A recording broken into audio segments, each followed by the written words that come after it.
All right. Well, hey, I appreciate you joining us. East and I've been noticing the work that you've been putting in for Primal.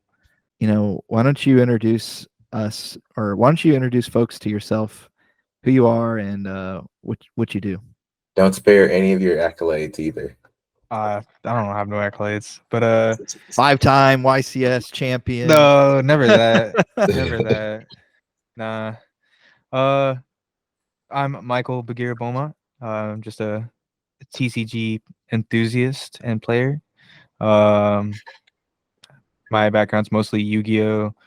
Um, Nothing like no major event tops or anything that anyone would be interested in for that. Um, Played a bit of MetaZoo. Had some tops in that. That was pretty cool. Other than that, I'm now I guess a game developer for Primal trading card game. I'm the head of organized play currently. So that's what I've been working on for basically the last year and a half. Awesome. Yeah, we've seen you cooking over there long before MetaZoo's demise. Yeah. Yeah. Yeah. But I guess you saw the writing on the wall. Yeah. I mean, I told y'all. I was like, yo, this little sus. The vents are kind of not popping off. So like, I don't know when they canceled. It went from 9 to 7, and then to 4. Yeah. Yeah, that's not good. You know, one thing that I noticed is that y'all have had a presence at most or quite a few collecticons. Can you talk to me a little bit about the player experience? Um, what is it? What does the typical Primal player kind of look like, or what's that profile in your mind?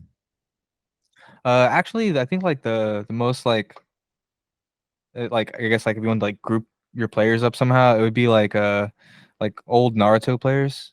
Mm. Okay, okay. I've heard a Um, lot of good things about that game. I personally haven't played it, but everything I've heard about it, people are like, "Oh yeah, I love that game. I miss it." So that's a yeah, good yeah. plug. So it's like heavily based off of the old Naruto card game mechanics. Um, we took out like a bit of the bad and put in some good. Made it feel like a little bit better. Cards are definitely like scaled way back. Bandai was tripping. Um, As they normally are. yeah, so we have an RD. His name's Mardo. He's killing it right now. Like he got handed a lot of work, and he was able to like completely like pivot and turn the entire like first set into like um to like a way where all the archetypes had more like identity, and like it didn't just feel like a monster mash this color, monster mash that color type beat, you know. Yeah. Yeah. Uh, Do you, real quick, not to cut you off, but what do you think within that question? What do you think makes a good, well-rounded game in terms of, uh, as far as gameplay and even power scaling? I mean, I would love to pick your brain about that too. I mean, like, if you just like look at like Yu-Gi-Oh, like the time I enjoyed Yu-Gi-Oh was whenever it was like a lot slower, and like you know traps were like there's staples, and like people like knew cards to like play it. Well, I mean, like not that they don't now, but like it was just like it felt more like chess in that aspect. Now it just kind of feels like I got it.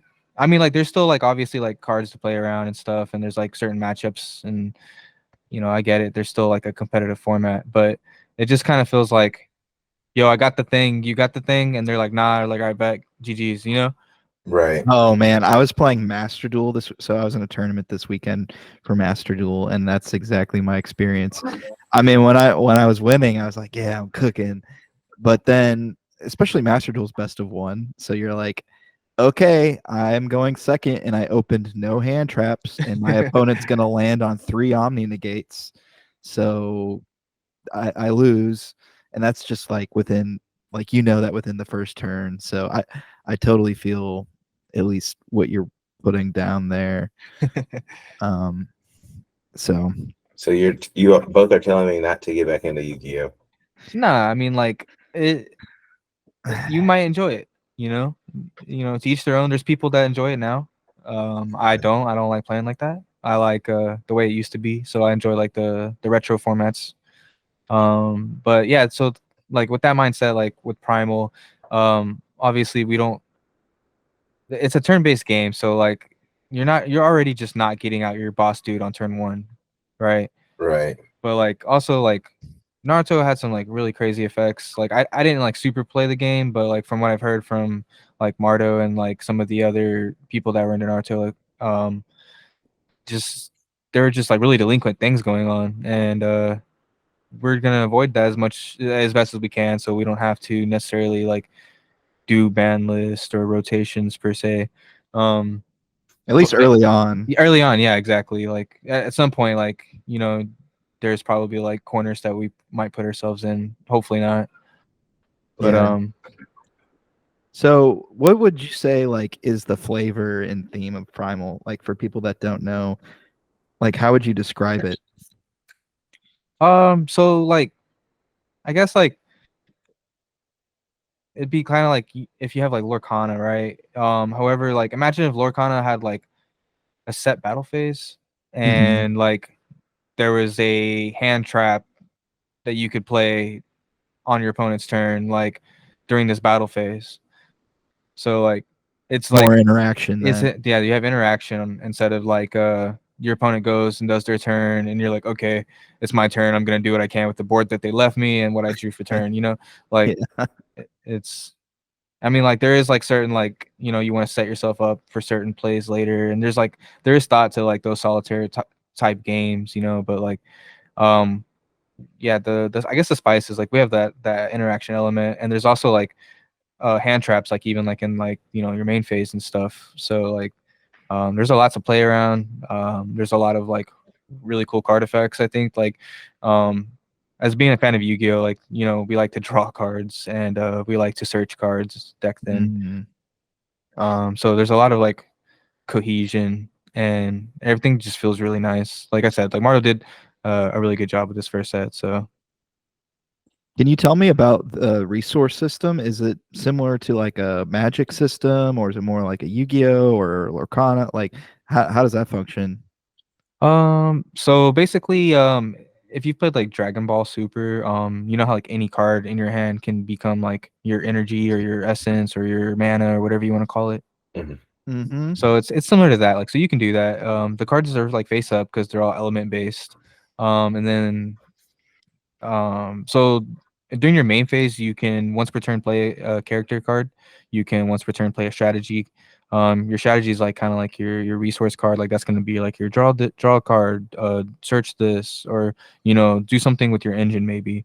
And those are like once per turn. And they have what's called a turn cost and what's called a hand cost. So like I said, it's a turn-based game. Both players start on turn 0. The very last thing you do on your turn is raise your turn counter. So that's kind of like how we scale the power of cards.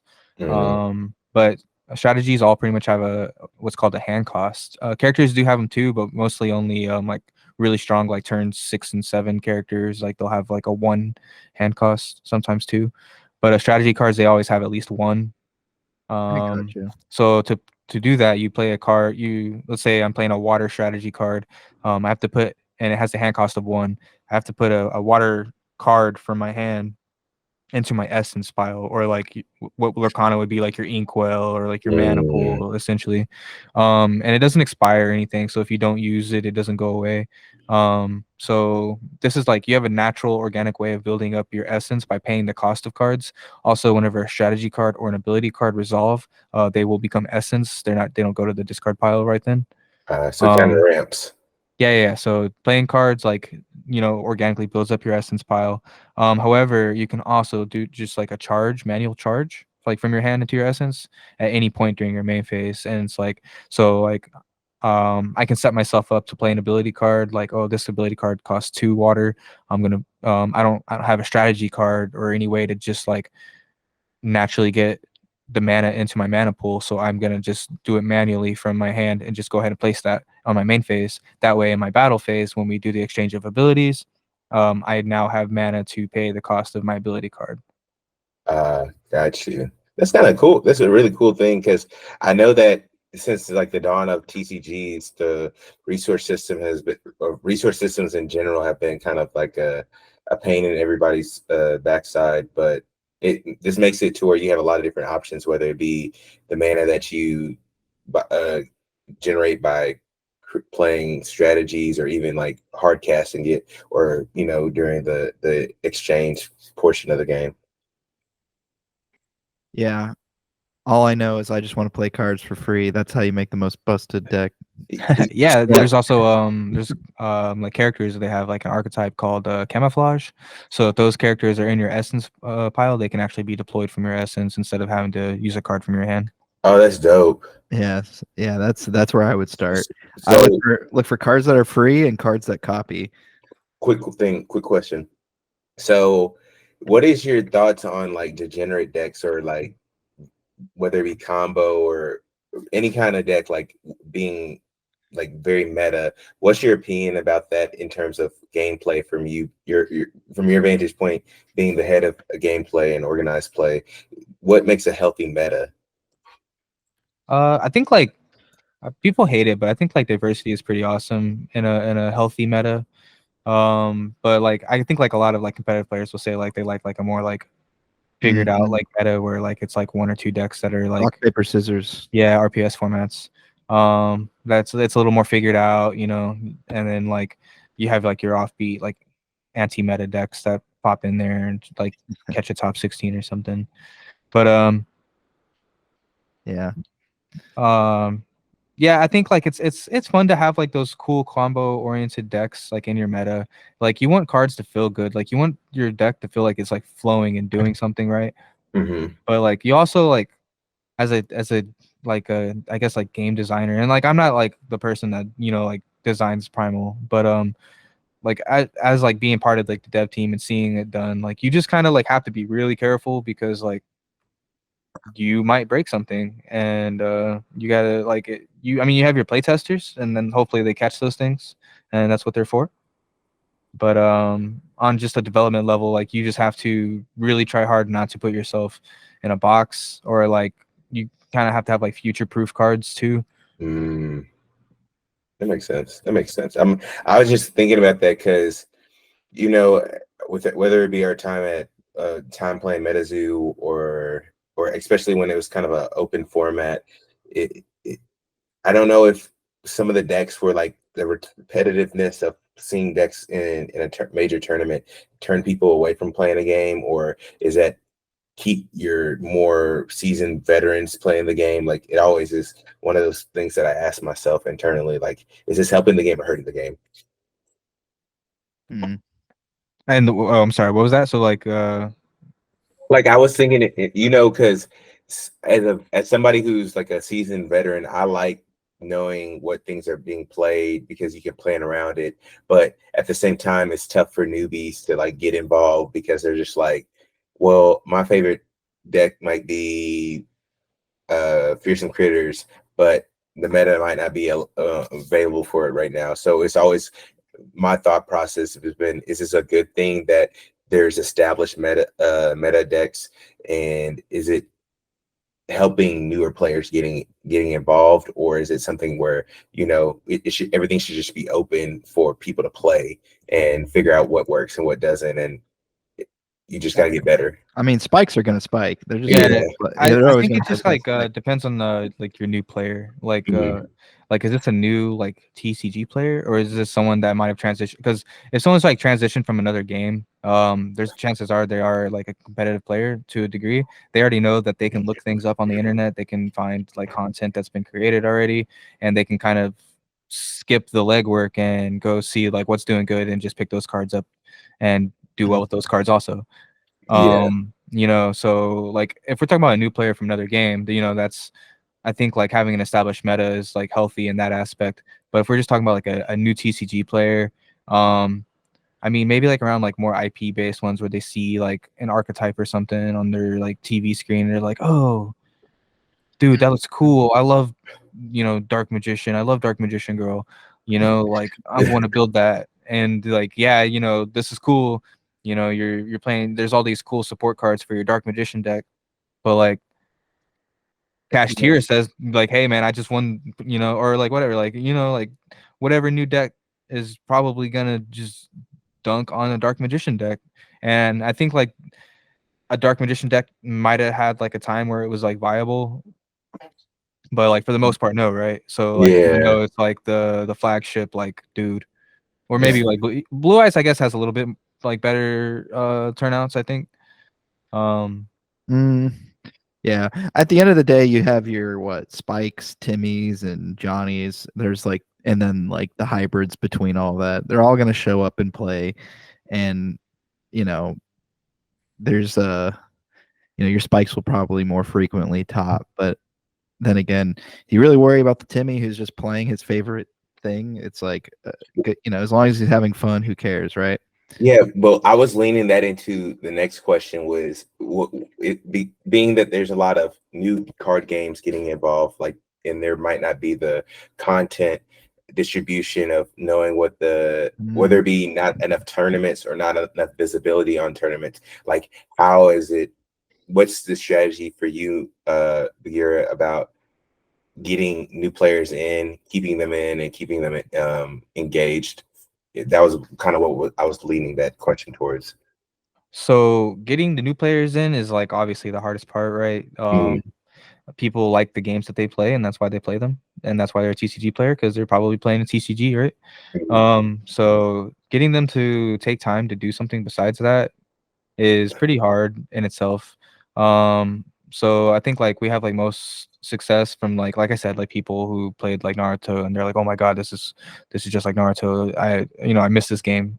And being at like conventions and showcasing the game to people who might have played like Magic before or something, and like they're just into like analog games, and they're like, hey, this is pretty cool. This is a little more different than Magic. It's not Yu-Gi-Oh, and it's not Pokemon. Like, this is pretty neat, and so they actually like, just based on the art alone, for the most part, they'll just like take the time to like learn the deck, or like not learn their deck, but learn the gameplay.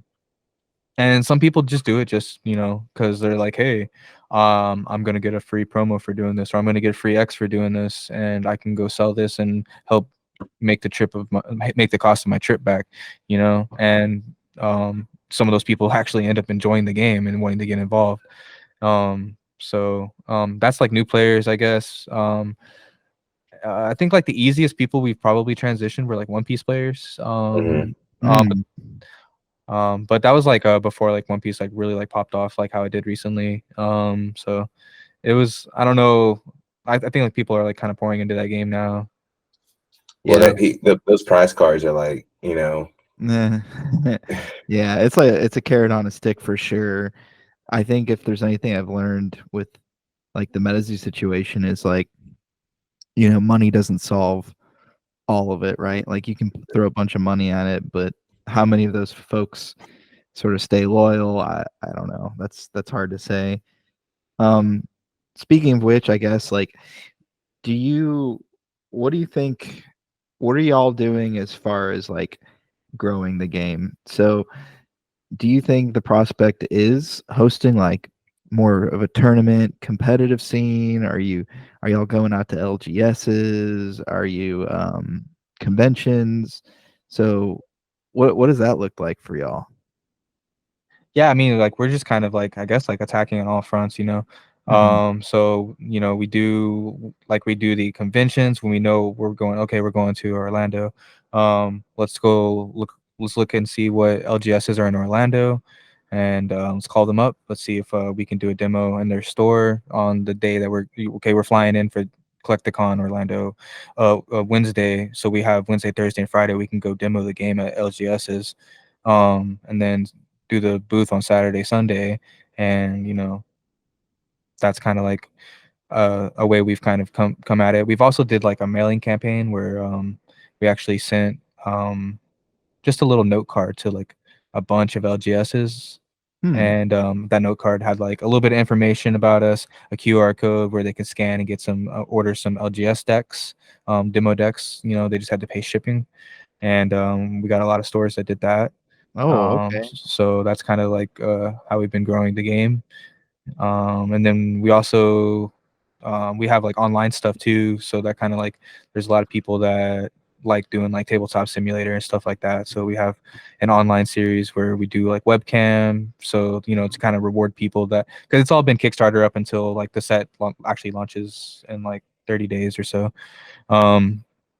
So we've been doing Kickstarter effects and it's all been different. And like obviously like we're hosting these webcam tournaments to kind of like reward the people that came in early and got like Kickstarter stuff. And they're doing these online tournaments and they're winning like first edition product. And Got you. so and I guess maybe we should have led with that too. But can you tell me a little bit about like the Kickstarter and the set? That's like walk me oh through. yeah, of course. Going on. So we did the Kickstarter in 2022. It raised 75K, and then last year we fulfilled it. We sent out everything. I think it was around like this time last year. And then with the funds that we raised, we started getting first edition together, and we sent that off probably I think like at the beginning of the year to the manufacturer, and then we're finally getting it. I think like they're already shipping it now, so we should be getting it in like at least like 6 to 10 days type beat. Do y'all have a lot of like outstanding pre-orders still, or like what's your timeline look like on that kind of stuff? Is there any back orders that still need to be fulfilled, or are you just kind of going like set to set sort of timeline? No, so I mean like it's our first set. It's we have it coming out.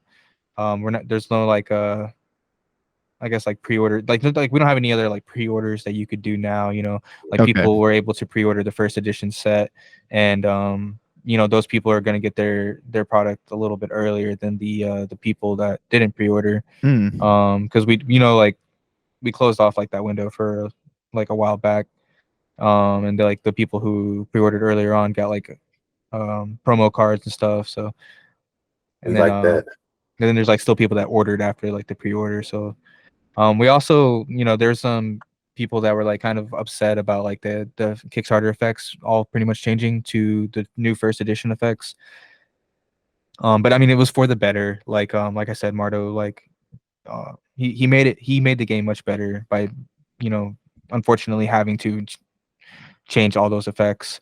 So to make it better for those people that did buy our Kickstarter products, as long as they purchased one first edition box, they got however many X Kickstarter product they ordered in first edition.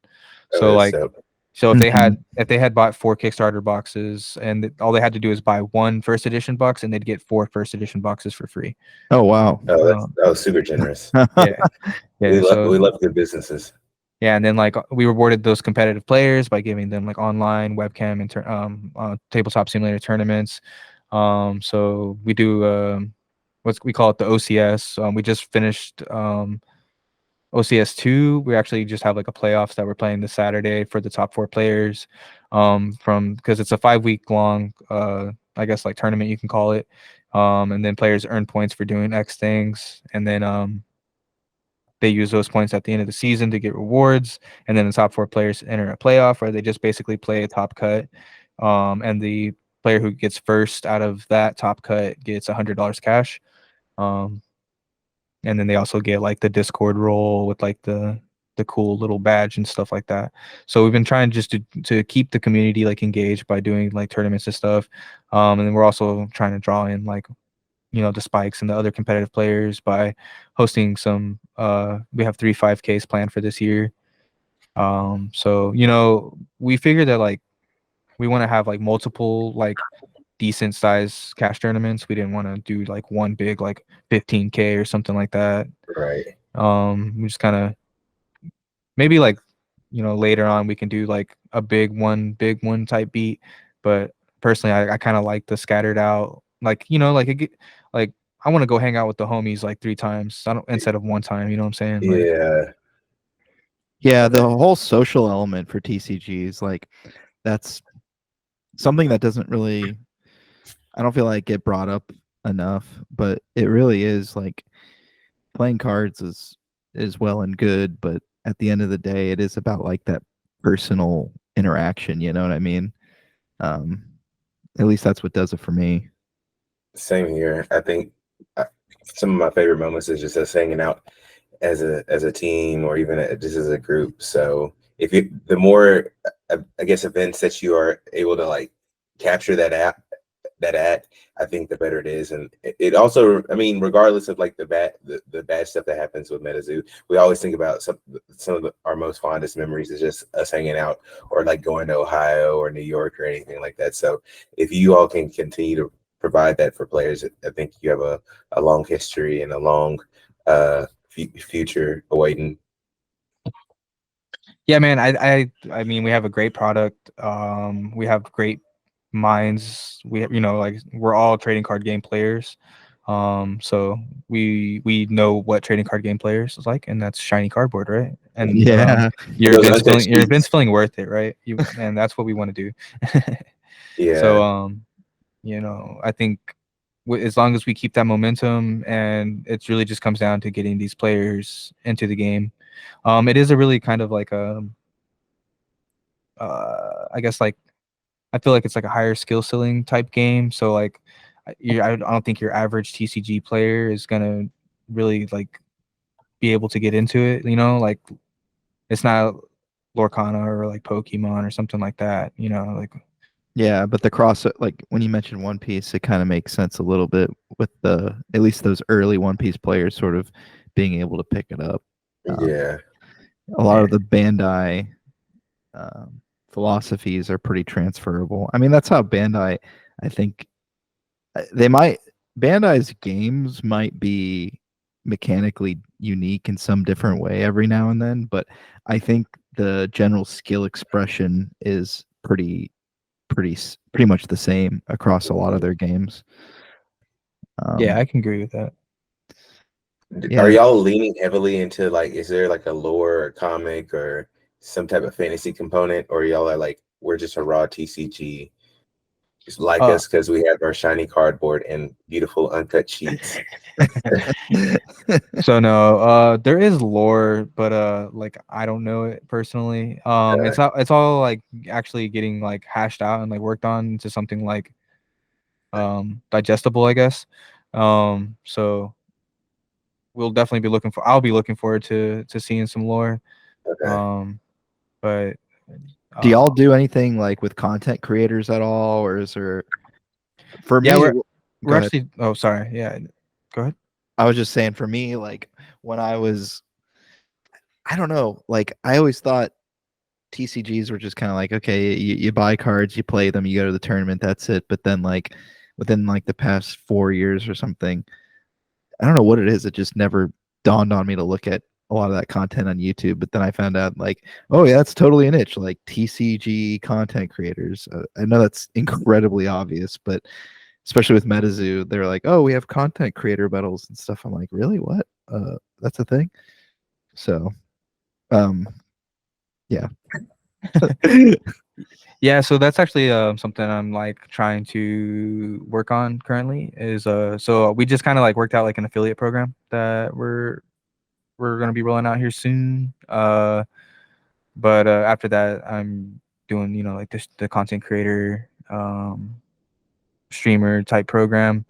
Um, Nothing really like solid and fleshed out on that currently. Like um, I know we want content creators, and I know I want to be able to reward them in a way to where they can have the product, showcase the product, rip it.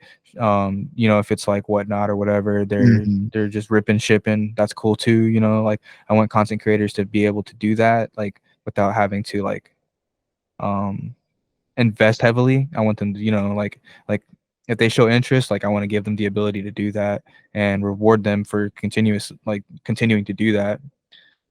So that might be like, like a promo card or, something that if they are a trading card player that they would probably enjoy, like a play mat that's like customized somehow.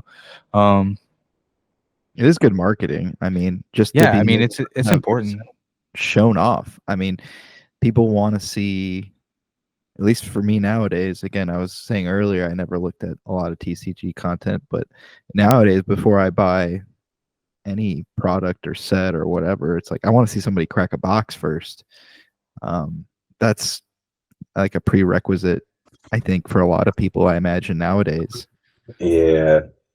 I think a lot of individuals are just, they feel a little shafted, whether it be rug pulls and they just want to see the cardboard being open, and then by then they're like, okay, it looks cool, let me invest into it.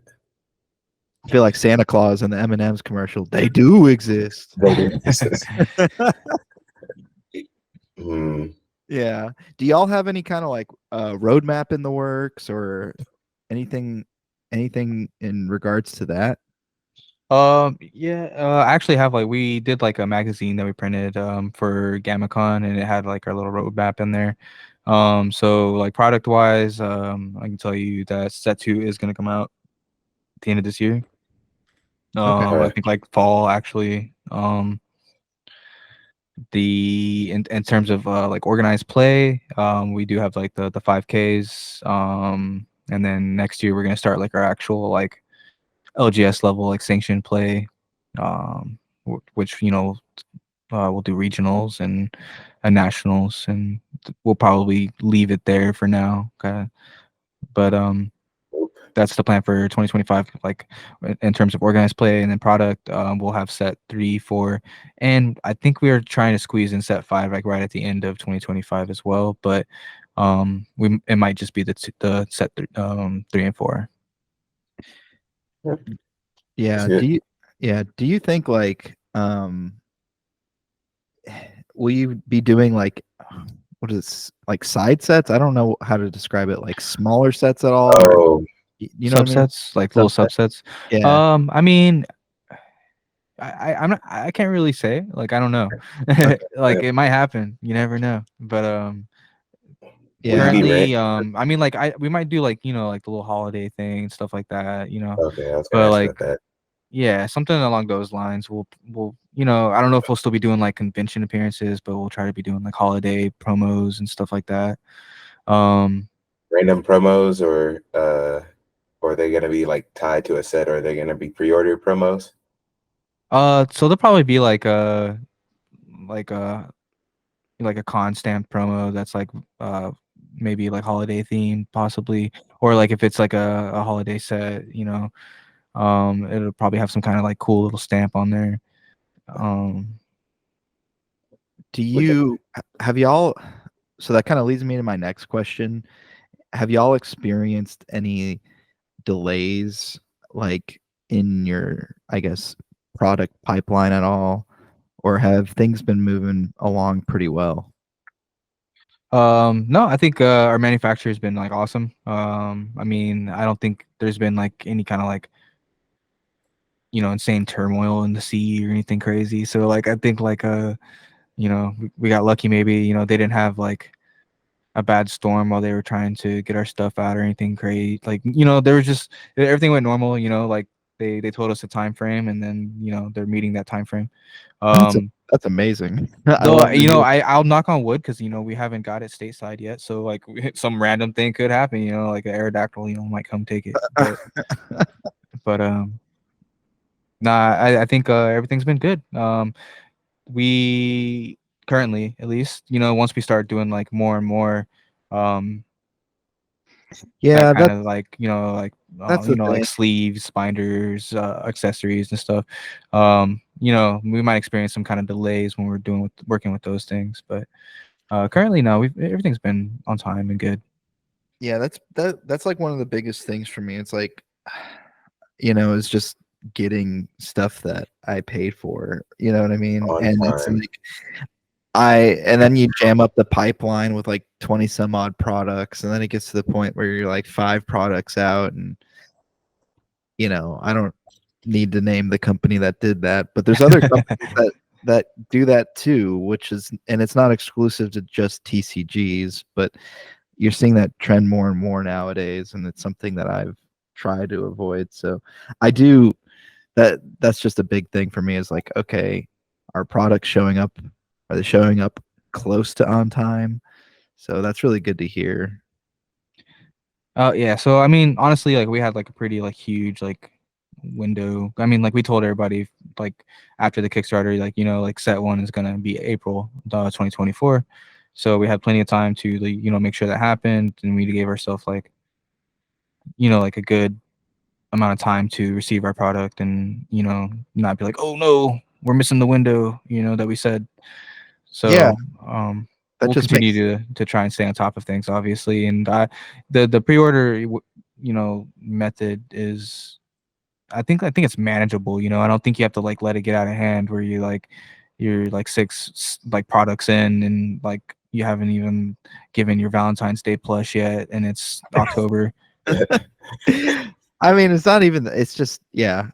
I personally, and again, I don't have like overseas shipping with China experience and everything. But for me, my mentality is like a contractor mentality. So like when people ask me for anything in life, it might be annoying, but I always like try to under promise over deliver. Like if I know I can deliver, somebody's like, oh, can you get me that by Friday? I kind of like, maybe, I don't know. In my head, I'm like, I could get you that by Wednesday, but I'm not gonna be like, oh yeah, Friday, done deal. So, but when Wednesday comes around and I got it for them, they're like thrilled. They're like, dang, this guy, he's sharp or whatever. So like that's always kind of like again contractor mentality, under promise, over deliver. So when I see Yeah. the MetaZoo or whoever, they're like, yeah, well, what product? A year later, I'm like, Oof. Yeah. We're definitely gonna do our best to not dig ourselves into like a hole we can't dig ourselves out of. Maybe real quick, I did that kind of spurred another question.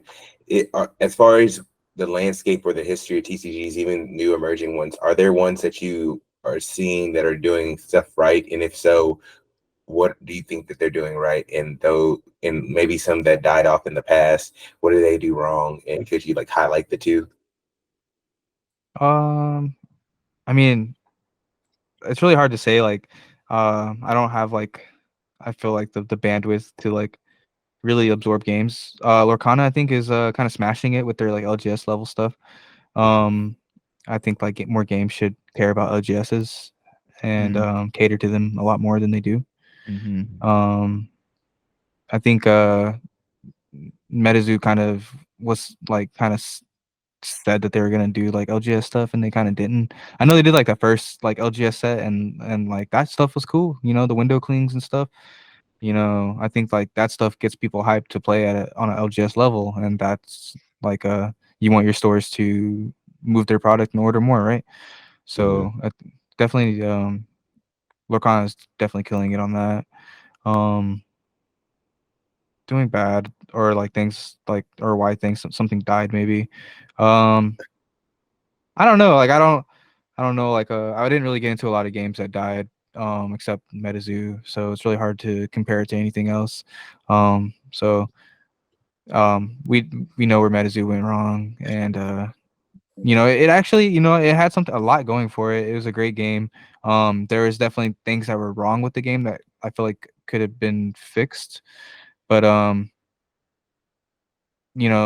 that wasn't the issue. That's not why MetaZoo died. So Right. I honestly think that if someone somehow were to acquire that IP and that game, and I mean like there's a whatchamacallit, COA, right? Yeah. But I don't know, man. It just kind of feels cheesy to me, um, personally. But I mean, like to each their own. Like like people are gonna play the indies that they want to play. People are gonna enjoy the artwork that they enjoy. Bringing the spice, Mikey. Nah. I I mean, was like, I already said too much, but um, yeah, I think like people are gonna do what they like. And then like that's just you're gonna grab your demographic and you got to fight for the rest of like the other players, and you have to offer them something that games aren't offering them, and that's what we're looking for. That's what we're trying to do, and we really just want to cater to the players and the LGSs, and like maybe not so much like a game for casuals, unfortunately, but the competitive TCG player that wants to travel, get pretty stuff, and just hang out and enjoy a game that's well designed, then like we have that, you know. But if someone wants to make waifu.deck just because and like play on an LGS level, they're probably just gonna get like smacked around. Not that you can't make a waifu deck that is like good per se, but Mhm. just I like my wife who's strong. we Yeah. got him. Make a thick, both With aesthetically and gameplay wise. gameplay wise. Yeah, facts. That's actually our biggest compliment that we get is the artwork. So like I know that like we're doing great on that. We're also like what Ed said at the very beginning is also our biggest compliment is our social media marketing. No, it's doing Dude, great I'm telling everywhere. you. Dude, you're And telling me. that's how MetaZoo got me like originally. Not the main thing, but I saw that thing on Facebook and I'm like, huh? This is like I'm too broke for Pokemon, but this looks interesting. Like it it's amazing how like also the okay, I'll stop talking about it, but the ads are like high quality too. Like it shows the art looks cool. It does that's my biggest concern again with indie Kickstarters, TCGs. It's like the potential for it to be a flash in a pan after having been burned. It's you really need to like present yourself as like professional and like the adults in the room instead of just like a bunch of kids pissing money away because you made a bunch of money on a Kickstarter. You know what I mean? Yeah. Yeah, I mean, there's more than just like MetaZoo that's done that. There's a lot of like those Kickstarters that just like made like crazy amounts of money, and then you're just like, well, where's the game? Yeah, yeah, yeah. What's going on? But um, we're we're gonna try our best. Like we are currently are trying our best. Um, it is very like there's a lot of people that are just kind of like burnt out on the whole indie thing, and it's after the whole like COVID bubble and stuff, so there's Yeah, market correction everywhere. but I do think like the people that like indie like that like Kickstarters, they will kind of stick around. Like I don't know how to explain it. Like I think there's a lot of people that are just in this wait and see sort of phase. They don't know where to go. They don't know what to do. They're just looking for something. So Yeah, exactly. And I feel like once we start having like our first 5K, once the like officially launches and like there's like stuff happening, there's product in people's hands, like I think we'll actually experience like a lot more growth at that time. We get like our little like bursts like after each convention appearance, um but I think like we'll just start that like that upward climb of like player after player, coming in as like people are like, oh, this is a real game. Like people are playing events. There's people like, like this guy got, this amount of money or this card, and this card's crazy looking, and this card, mm, is valued at this much on the secondary market. So I mean, obviously, like I can't alone control the secondary market, but um, spicy hollow patterns though. spicy hollow Yeah. patterns, I Those feel do a like is lot. gonna. That Yu-Gi-Oh! Secret Rare hollow pattern in general, I Man. don't know what it is for me. It's like the caveman is like staring at the fire. Yeah. That's Well, me with the ultimate rares, bro. Like The the ulties. old Ooh. school Yu-Gi-Oh ultimate rares that were like super crisp and like super like Mm, detailed. yeah. Man, dude, I can look at those for hours, bro. Yeah, I don't know what's wrong with my my wife. Must think I'm crazy. But yeah, something about like when the hollow pattern hits, it hits, and you're like, ugh, I have an affliction. I don't know why I need that. Facts. My last question will be, I guess maybe share with us and share with like the listeners what makes the Primal team, yourself and all the other entities that make up like the core of Primal, not, I guess not better than anybody else, but just a really solid group of individuals who are really confident in the growth and trajectory of Primal. Like I really love to hear that from somebody on the inside. Like what makes you all different? Well, I think like there's not a lot of games out there where the I guess like developers of the game are competitive trading card game players, that like travel around and compete and do their best at these tournaments, or like invest money and just have like something relying on like them, like their success at the game to a degree. Like they want to make up for the cost or justify that they went and did this. um so basically, it's not just like I guess like you can't be like better per se, but what makes us great is just that we, like I said, we've all been competitive players. I've played competitive games, and I'm in charge of making sure that our organized play is like top notch. So it kind of fits there. Mardo is also a I don't know if that he's worked on any other games, but him and Claudio's the creator of Primal. Basically, once the Naruto TCG game died out, they were such huge fans of the game that I think they got together or worked together somehow to do like another set or so of like print to play, and like they just kind of like made their own like expansion to the game, and like they would host events and people would actually travel to these events to play these like fake like extended Naruto formats. And like that's kind of like I guess where it started. And then like at a certain point, maybe like he was like, yo, like we're kicking a dead horse. We can just do our own thing. Like look at like these other like indie TCGs, like it's a viable thing, we can do it. So I guess that's kind of like where it started. Mardo actually didn't like initially start like on like the development part of like Primal. He was just kind of like way in the background, like helping Claudio with like things here and there. And then like we had like two other R&Ds before Mardo, and then the Mardo. This is like our third. Like, so there's two iterations of like I guess like the pre-first edition. Like there's the 0th edition effects, which were done by R&D 1, and then there's the Kickstarter effects, which were done by R&D 2. And then now Mardo came in and he's made already like 4 sets of the game. They're like complete. So That's awesome. And yeah, like and I've already like seen a lot of it myself, and everything just feels like I said, like it feels like your deck has like an identity. It doesn't feel like not that things aren't like splashable. Like I said, there's like a generic hand trap in the game called Raikiri that whenever your opponent activates a card effect, you just discard it from your hand and you can negate it and destroy it. Or no, I don't know that you destroy it. I think you just negate it. But regardless, like there's interaction. You have these cards, and like Raikiri of course is going to be like one of the cards that is like printed in both like super rare and the staple, right?